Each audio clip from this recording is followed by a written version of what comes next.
আপনারা নিশ্চয়ই আমাদের নেতা, তরুণ নেতা, যাকে দেখে সকলে এখন আশার আলো দেখে, সে তারেক রহমানের সবাই গতকাল ঠাকুরগাঁতে গিয়েছিলেন না?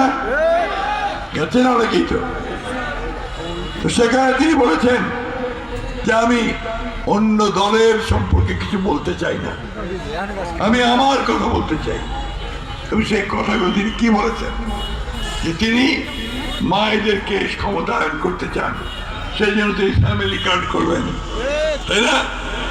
সেই ফ্যামিলি কার্ড দিয়ে মায়েরা ন্যায্য মূল্যে তার নিত্য প্রয়োজনীয় জিনিসপত্র কিনতে পারবেন।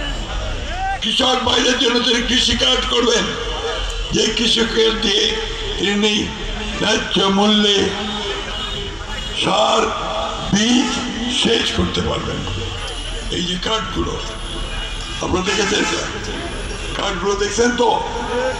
এটা কৃষক কার্ড আর এটা ফ্যামিলি কার্ড।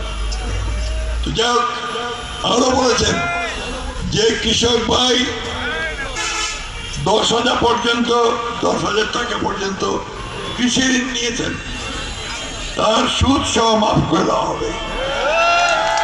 নাই আর মা বোনরা যারা কিস্তিতে লোন নেন বিভিন্ন এনজিওর কাছ থেকে, সেই এনজিও গুলোর যে কিস্তি হয়, এই কিস্তি উনি মাফ করে দেবেন 1 বছরের জন্য।